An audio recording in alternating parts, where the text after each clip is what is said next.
Hai, balik lagi di channel YouTube gue. Nama gue Kinanti Larasati, panggil aja Kinan. Dan terima kasih buat kalian yang sudah mau ngeklik video ini. Dan di video kali ini mau ngebahas sebuah platform namanya BitNasdaq, ya guys ya. Dan ini adalah sebuah platform crypto exchange di mana kalian bisa melakukan perdagangan di sana ya guys. Dan ada beberapa layanan seperti spot, futures, juga P2P. Di sini juga mereka tuh ada strategi untuk botsnya. Nah, apakah BitNasdaq ini aplikasi yang aman atau bagaimana? Dan disclaimer dulu ya guys, karena ini pada dasarnya adalah sebuah project di bidang kripto. Kita ngomongin kripto aja itu resiko tinggi ya guys ya, apalagi ini sebuah project. Jadi harus ada kehati-hatian dan patut buat kalian misalkan mau berinvestasi dicari tahu terlebih dahulu. Dan di video ini gue cuma memberikan gambaran secara umum aja, selebihnya itu keputusan sama kalian guys. Ya, mungkin di sini di video ini ada beberapa warning dan juga mungkin ada juga beberapa beberapa hal positif yang bisa gue sampaikan.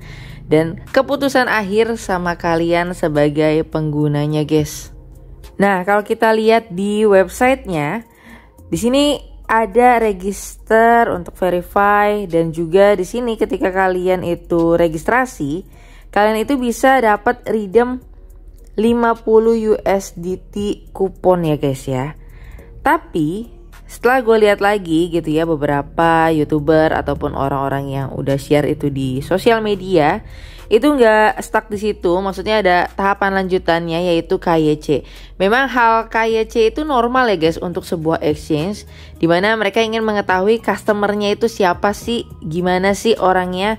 Namanya juga know your customer gitu ya guys, KYC untuk itu. Tapi untuk BitNasdaq ini sendiri, gue coba cari tahu ya guys. Mungkin kalau kalian penggunanya boleh bantu komen. Gue udah coba cari tahu sebelum gue bikin video ini. Gue coba cari tahu untuk perizinannya. Karena beberapa informasi yang gue dapatkan, beberapa pendirinya itu ataupun perusahaannya itu didirikan di Singapura. Ternyata belum ada regulasi ataupun legalitas untuk dari BitNasdaq ini sendiri yang ada di Singapura. Terus gue lihat-lihat lagi ada di Jepang juga. Terus ada pendirinya itu, tim dari BitNasdaq-nya itu adalah mungkin orang-orang dari bagian timur. Nah itu juga gue coba cari tahu untuk perizinannya. Ini belum gue temukan guys ya. Nah makanya kalau untuk izinnya aja belum ada misalkan guys, apalagi kalian KYC, itu yang ditakutkan ini warningnya adalah ya data-data kalian itu ya guys. Dan untuk BitNasdaq ini juga mereka itu punya token tersendiri, dimana tadi gue sebutin beberapa hal yang mereka punya untuk perdagangan tersebut. Mereka juga punya mining yang tentunya inilah yang menjadi bisa dibilang orang-orang tuh gerilya semangat gitu ya untuk join ke BitNasdaq ini karena miningnya itu guys ya. Dan di sini mereka punya token sendiri namanya BNQ, ya kan guys. Nah karena gue yakin mereka ingin bikin ekosistem sendiri ya, tapi memang harus dicari tahu terlebih lanjut lagi guys. Nah untuk itu gue coba kalau kita lihat lagi ke bagian bawah nih ya, untuk tokennya nih ya, BNQ dengan harga saat ini kalian bisa lihat ya guys. Nah gue itu akan selalu berpacu pada coin market cap guys. Nah di coin market cap di sini BNQ kalian bisa lihat ya, dia tuh udah nih. Kalau BNQ ini tidak diverifikasi sama coin market cap jadi Dior ya, kalian wajib hati-hati. Dan gue lihat grafiknya ini juga bisa dibilang tidak ada trackingan kemana-mana, cuman stuck di candles ini aja guys ya. Dan itu yang menurut gue wajib hati-hati. Walaupun memang kalau gue cari tahu lagi ya guys, untuk BitNasdaq ini udah diaudit sama Hacken ya guys ya. Dan kalau kita lihat hasil auditnya di sini juga udah tertera. Namun untuk market cap-nya ini masih belum muncul ya guys ya. Terus platformnya dia dengan Ethereum. Kalau kita lihat lagi di sini tanggal auditnya itu di 20 Maret 2024 ya kan. Terus ini juga untuk jaringannya di ERC20. Dan kalau kita klik untuk lanjutannya, bentar nih. Kalau kita untuk lihat audit summary-nya nih cukup bagus ya guys, 9,6/10. Terus ini ada total findings-nya cuman ada 2 ya, berarti ada mungkin yang bermasalah tuh cuma 2 dan udah langsung diselesaikan perbaikannya gitu ya guys, sudah langsung terselesaikan. Dan kalau gue cek lagi juga tidak ada untuk masalah kritis ya. Jadi kalau kalian pengen lihat untuk dokumen lengkapnya, itu tadi gue udah download dan gue udah pakai bantuan AI untuk ChatGPT untuk ngeringkas ya guys.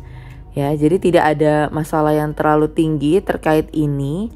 Tapi kembali lagi ya guys, karena memang ini kan auditnya sudah ada. Tapi untuk masalah perizinannya, apalagi misalkan kalian ini trading di non BNQ-nya, ya mungkin kalian di kripto lain, misalnya ETH atau di Bitcoin-nya atau yang segala macamnya. Nah itulah yang bisa jadi tanda tanya, dan mayoritas ekosistem yang dibuat adalah berdasarkan mining ataupun orang-orang yang berharap ya bisa dapat tambahan ya kepastian dari tiap harinya dia gitu loh, kayak mining harian gitu.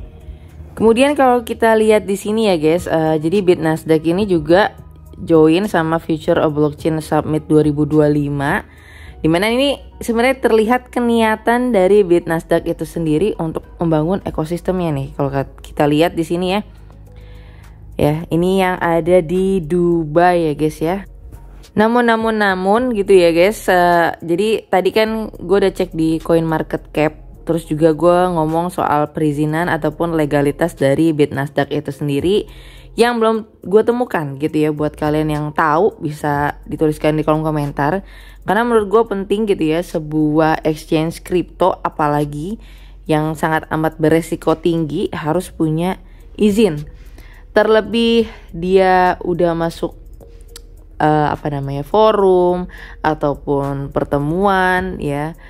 Terus juga udah bisa ngasih token BNQ sama kalian udah bisa penarikan, udah ada hasilnya. Tapi menurut gua ketika mereka ingin membangun ekosistem di luar itu ya, di luar anggota-anggota miningnya, yang maksudnya kayak ya orang-orang umum yang mempercayai exchange ini bisa untuk perdagangan lainnya, itu bakal susah kalau belum punya legalitas ya. Tapi buat kalian yang tahu bisa komen. Mungkin gue agak skip karena gue nggak nemu. Dan di sini berdasarkan Wikibit ya, gue coba cari ya guys. Namanya di sini BitNasdaq Global, sama seperti nama YouTube-nya ada kata global.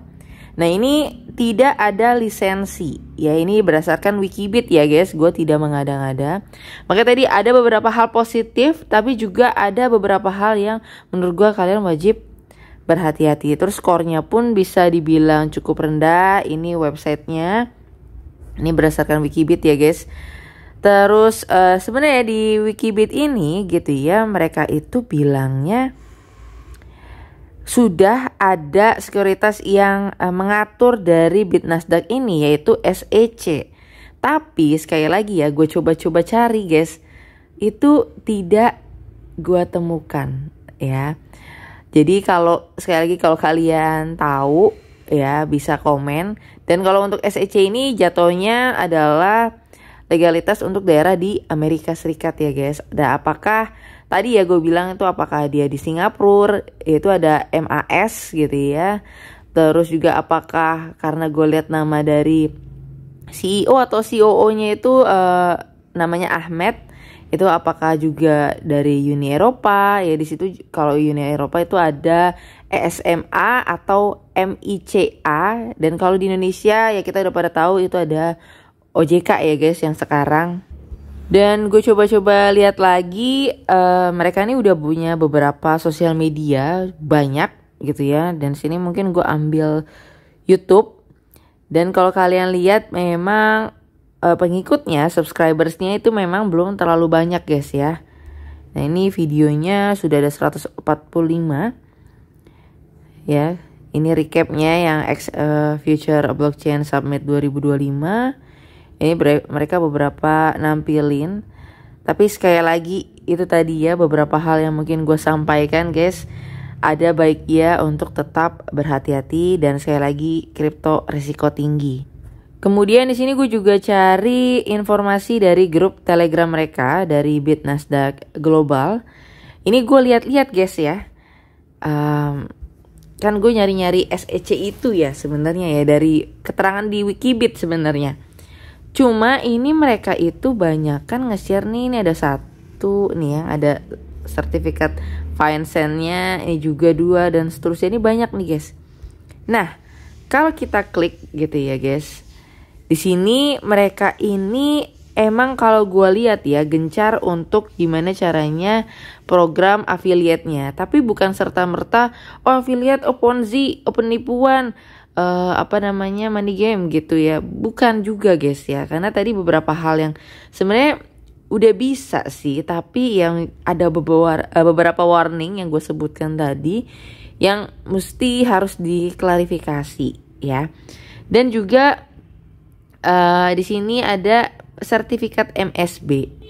Gue nggak tahu kenapa mereka mencantumkan sertifikat MSB ini dibandingkan mungkin sertifikat untuk perizinan dari legalitas exchange-nya ya guys. Karena kalau MSB ini dari Financial Crimes Enforcement Network ini jatuhnya cuma kayak PPATK untuk mengetahui sumber dana aliran uang terkait terorisme atau pencucian uang, nggak cuma berdasarkan itu. Terus kalau kita lihat di sini juga miningnya harus invite orang ya, nggak jauh-jauh dari invite orang dan invite orang. Dan makanya tadi gue bilang mereka memang gencar dalam program affiliate itu sendiri guys. Dan balik lagi kita ke websitenya. Jadi pada saat di websitenya itu tentunya hal yang sangat menurut gue bakal concern banget setiap gue bikin video adalah untuk alamat dari kantornya. Itu ya guys, itu penting. Terus ada listingnya nih, harus download dulu. Terus ini ada our team. Nah ini tadi gue sebutin ya guys. Jadi CEO, CTO, terus juga ada COO. Ini ada nama-namanya ini. Cuman gue coba cari tahu tadi ya, untuk terutama dari CEO-nya AMEKP ini, gue tidak menemukan secara detail. Terus Ahmed E ini juga gue coba cari-cari juga tidak gue temukan secara detail. Karena ada orang yang nge-share nama CEO-nya, tapi pas gue cari tuh kayaknya bukan itu gitu ya. Dan berdasarkan dari websitenya ini kan udah tertara ini ya guys. Nah itu yang gue bertanya-tanya sih. Terus kalau kita lihat lagi untuk affiliate program. Nah di sini yang tadi gue bilang ya, mereka memang menurut gue gencar untuk yang namanya program affiliate ya, dimana kalian berkontribusi mengundang orang lain ke dalam aplikasi ini, kalian bakal diapresiasi, dihargai, dapat bonus. Nah nih bonus-bonusnya kalian bisa lihat sendiri ya.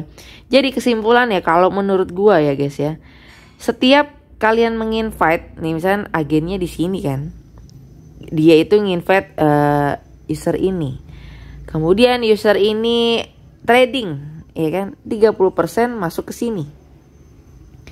Terus si A juga ya kan nginvite si B. Nah si B deposit dan melakukan trading, ini masuknya ke A. Dan untuk keseluruhannya nih sampai ujung si agennya ke si B ini dapat bayaran untuk setiap si B trading melakukan perdagangan gitu ya, beli kripto itu dapat 15%. Jadi maksudnya kalau di sini artinya kalau kita sudah mengkaitkan akun kita dengan link referral orang lain, sampai kapanpun kita akan dipotong sama ya orang-orang yang telah kita gunakan kode referralnya guys. Ya, karena sistematisnya kayak gini nih. Ya. Terus juga nih ada agen privilege-nya program kayak gitu tuh ya. Makanya gue bilang mereka nih bisa dibilang sangat amat gencar untuk yang namanya program affiliate guys. Oke guys, kurang lebih tadi beberapa analisa gua, pemikiran gua terkait dari project dari Bit Nasdaq ini. Dan sebenarnya tuh gua agak malas sebenarnya kalau ngebahas project, karena project tuh susah ditebak ya. Arahnya kemana? Itu benar-benar tergantung sama member-membernya juga, terutama apalagi sama yang punya, ya kan? Dan untuk Bit Nasdaq ini ya tadi beberapa mungkin gue lebih concern untuk masalah perizinan dia. Selepas itu mining kalian wajib deposit lagi, itu keputusan sama kalian guys, ya kan? Dan sebuah project itu ya guys, gagal ataupun berhasilnya itu bukan pada saat oh ya udah listing nih, udah ada harganya, udah ada di market, udah punya izin misalkan. Tidak serta-merta berhenti di situ aja guys, karena panjang menurut gua. Dan misalkannya pun BNQ ini nanti bisa diperdagangkan lebih luas lagi gitu ya, itu kita bakal lihat keberhasilannya itu bukan pada saat dia sudah ada di beberapa market, no, tapi lihat harganya. Karena beberapa kali gue bahas juga kayak CTCP gitu ya, kalau ekosistem yang dibuat itu berdasarkan gratisan ataupun mining di sini, oke lah kalian deposit di awal gitu ya, untuk bisa ikut mining, untuk bisa beli mesinnya, alatnya. Tapi ujung-ujungnya kan kalian dapat imbal balik lagi ya guys di sana. Nah, itulah sekali lagi juga kalau namanya mining fluktuatif ya. Bisa hari ini bagus, besok enggak juga, ya macam-macam lah ya. Tapi kalau misalkan mereka bisa menjanjikan keuntungan pasti setiap hari, kalian wajib tanda tanya juga. Karena gue juga ikut mining juga guys ya. Dan mining itu bisa jadi boncos, bisa jadi untung, itu juga tergantung dari referral yang kalian dapatkan. Berapa banyak jumlah bawahan yang kalian punya, itu udah pasti banget akan sangat mempengaruhi. Kalau kalian gak punya bawahan sama sekali, ya udah. Apalagi tadi ya, sistem yang gue bilang mereka sangat amat gencar untuk program affiliate tadi. Dan selebihnya beberapa hal yang tadi gue sampaikan kurang lebih kayak gitu guys. Keputusan akhir sama kalian. Dan sekali lagi tetap hati-hati dalam berinvestasi, apalagi kripto yang punya risiko tinggi. Dan sampai ketemu lagi di video berikutnya. Bye-bye.